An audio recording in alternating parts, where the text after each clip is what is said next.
Welcome to Dunsies Guitar World. Does what it says in the sign.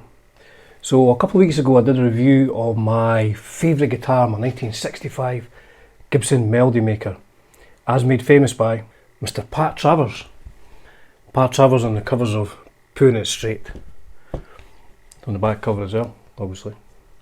And also made famous by Joan Jett, so I love that guitar. So I thought today I would do a video on my introduction to Pat Travers. I mean, I've not been introduced to Mr. Pat Travers, I mean my introduction to the music of Pat Travers.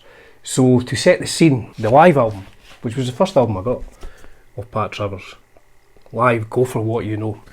So this was recorded and came out in 1979. Now in 1979, I'm still a young gun, I'm just turning 13, and I was just beginning to experience heavy metal. You know, you were hearing Motorhead, Judas Priest on the UK radio, and I was thinking, you know, yeah, I think I'm going to be a heavy metal fan for the rest of my life. So I was only 13 when this came out. I didn't get this actually, I can't remember the dates on the inside, but I bought this second hand, and it was £1.99 second hand. And I didn't get this, I think, until 1984 or something like that. Now, if you know Edinburgh, any Edinburgh patrons watching this, I got it in the other record shop upstairs when it was in the high street. I got it there for £1.99 second hand. So I wasn't really familiar with the work of Pat Travers at all until that point. I mean, before then I had seen him in like the newspaper, seen him in the NME and Melody Maker and Sounds and stuff like that, but I wasn't aware of his work. I guess at that point in time, you know, I was trying to learn UFO songs, Sabbath, Priest, Southern rock and stuff like that. So I was more of these kind of closed end power riffs, you know, power chording riffs and stuff like that. So anyway, so I got this. I noticed, interestingly, it says on the front, limited edition, first 10,000 coloured vinyl, and I have to say I know about a dozen people who own this album. Every single one is coloured vinyl. So take this album home, still living with my mum and dad at that point, put it on the turntable, and here he is to kick my ass, Pat Travers Band. So as soon as the album starts, you hear this. The streets of Toronto to the streets of London. Now here's to kick your ass, the Pat Travers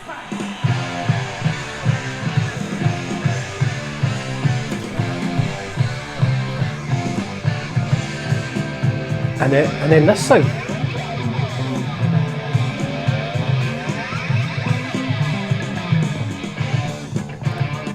I'd never heard a sound like that before. I mean, maybe Rush.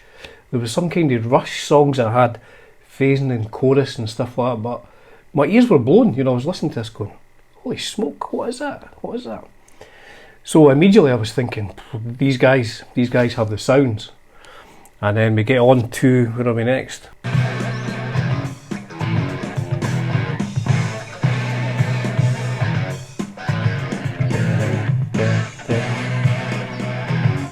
And they're tight as well, super tight.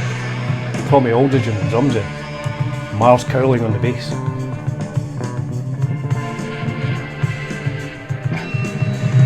Is that keyboards? I'm not sure if there's keyboards there, is that Thrall doing, volume swells and stuff? I mean, they could obviously play as well. So yeah, from the off I was thinking, you know, I really need to get into this. And then I was listening to things like Getting Better. Now we get to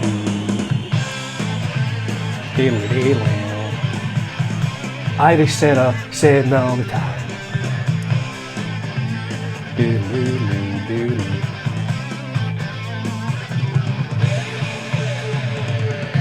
Again, that crazy phasing chorus sound.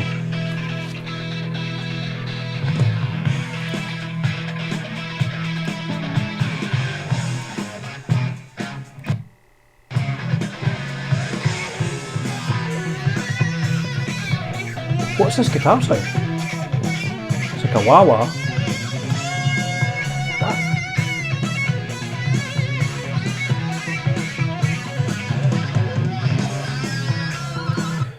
I think it goes into another bit here.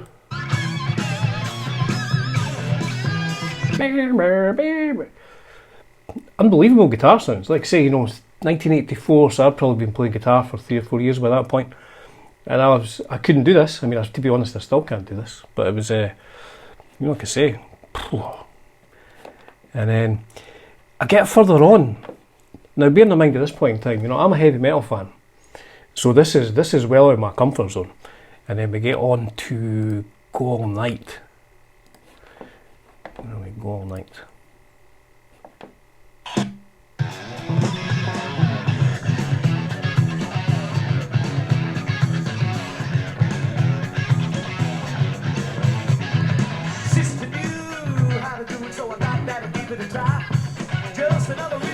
Now you see how I'm funking here, I'm moving my shoulders. I get this now. This kind of funky thing that's going on there. But at the time, you know, it's a funny thing, you know, when you're first into guitar playing, you almost compartmentalise yourself. So I was into heavy metal, and I was hearing this, and I was thinking, I don't quite understand. Where's the funk coming from? You know, who's got the funk? I mean, these guys had the funk guitar playing, but I didn't really get that aspect of this album at all when I first got this. Like I say, when I put it on, I was going through it and I was listening to the guitar sounds, but I was thinking, this doesn't sound like music I normally listen to. Boom, boom, out go the lights. Now, the other thing about these guys was two completely different styles of guitar player. Mr. Travers was more kind of blues. Mr. Thrall is, I don't know, almost jazzy fusion.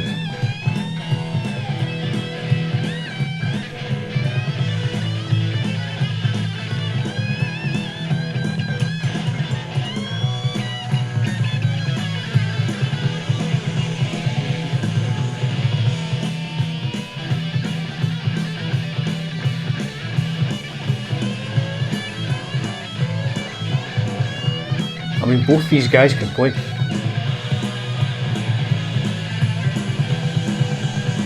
Double bass on for Mr. Aldridge there.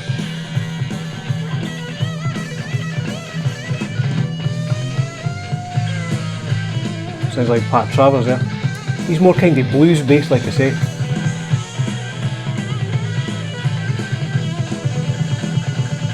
Double bass on there. Yeah, so it was a great album for hearing two different styles of guitar playing in one band. Pat Thrall would do these like really high bends, and it's like he had 100 frets on his guitar. You know, he was like really going. Again, the sort of thing I was like, I'm not really familiar with that sort of playing. It was just, it was new to my ears. Making Magic, and that's a tight riff.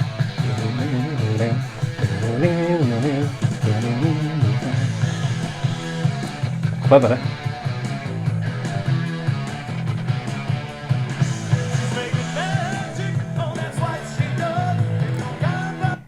I went past Stevie. I should have done Stevie. So Stevie, I think I've done a guitar lesson for Stevie, but we'll be up here, up there. Now I will admit from memory that is not the best guitar lesson on the internet. I think I had the worst hangover in Scotland that day, but it was the best I could do. So now Stevie has everything. It opens with that arpeggiated sort of E minor sort of thing going on. And the other thing with this album as well is the use of delay. Pat Thrall uses delay as well to great effect. No pun intended, to great effect. There's a few sort of things in the album where you're thinking, oh man, the delay is really making that guitar part. I mean, the guitar part itself is good, but with the delay on, it's really incredible. So yeah, Stevie, the intro, and then there's harmony, guitar solos, and then when it gets to the end, I thought it was a song about Stevie Nicks. You know, like when I first put this album, I thought, oh, he's writing a love song to Stevie Nicks. And my understanding it's about his brother. So great tune on them when it gets to the end. You know, there's a harmony bit in the middle, harmony, guitar solos, and then it speeds up, and then there's big solos at the end, because that's what you need in a live album. You need big guitar solos, and I think there is a lot of long guitar solos in this. Again, that phrasing sound there, flanger phrase. I think they used ADA. It's like the Rosalie riff.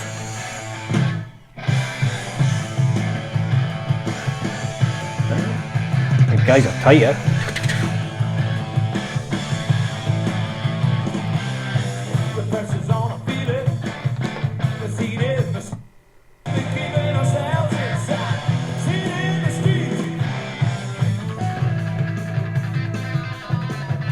So delay going on. I think that's Pat Thrall with his delay. Travers is doing the bit in the background.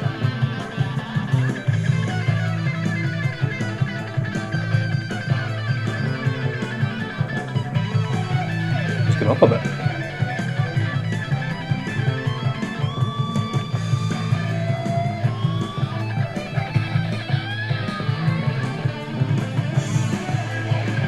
Do-do-do.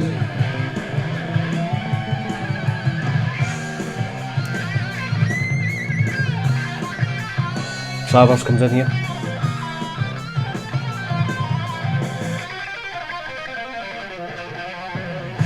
Nice run there. And then the last track in the album, Makes No Difference. This lasts 7 minutes and 3 seconds, so this has extended guitar solos. Like I said, that's what you need in a live album. You need extended guitar solos and a big drum fill.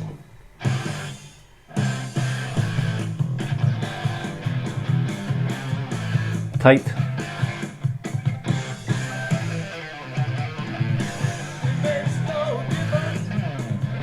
Well.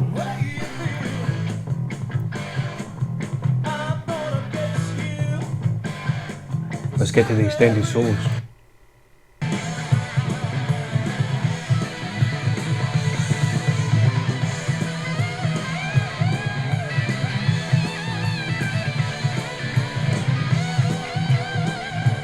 So this sounds brilliant, and I could understand at the time, these guys are great players, they've got great sounds, the band are super tight, but I don't think I got it. I mean, deep down, I don't think I got this album at all. I think it was so out of my comfort zone, you know. I'm normally expecting, like, you know, at that point I'm listening to Breaking the Law and stuff like that, you know, UFO. This was way out of my comfort zone, and I didn't get it. It's a funny thing to say. I could appreciate how good the band were and how good the musicians were, but as a whole thing, I was thinking, this isn't quite resonating with me.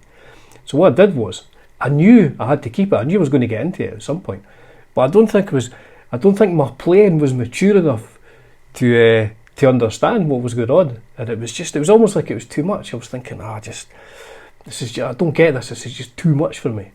So I put the album away for a couple of years. I probably didn't take the album out till about 1986 or something. You know, I'd kept it for ages, and then my own guitar playing, improved a bit, and then I put the album back on, and I got it.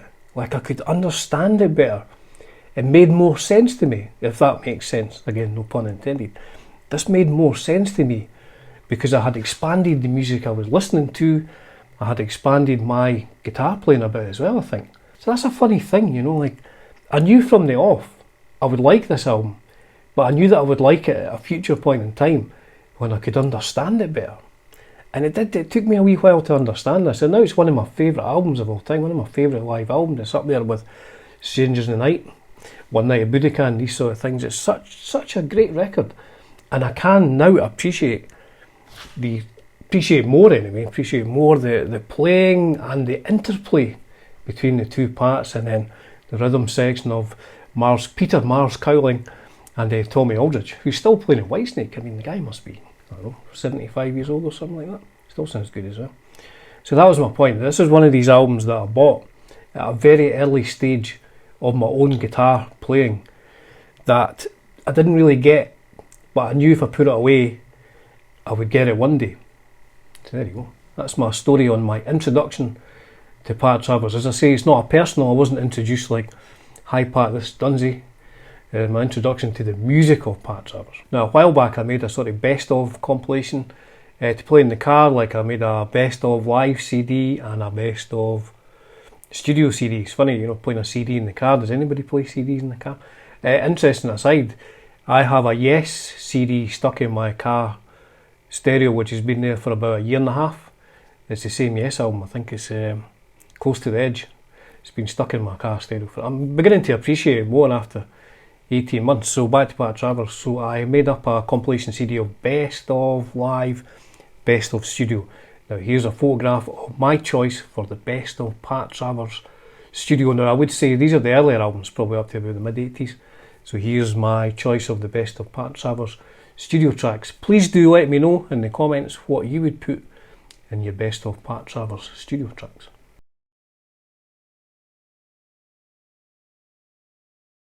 Now for the best of live compilation, now back in the day I used to record all the concerts I went to in Edinburgh, and I would trade them on cassette, you know, through the post, way before the internet. You would trade them on tape, and I got a few Pat Travers bootlegs back from the States.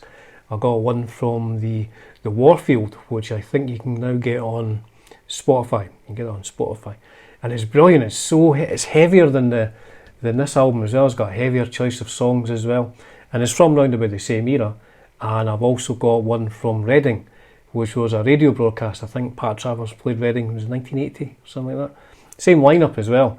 And again, like the one from the Warfield, is much heavier. So yes, I made up a compilation of live stuff from the live album, also from some of the bootlegs I have. So here is my choice for my compilation CD of the best of Pat Travers live. Again, please in the comments, please do let me know what you would choose for, say, the top 10 live Pat Travers songs.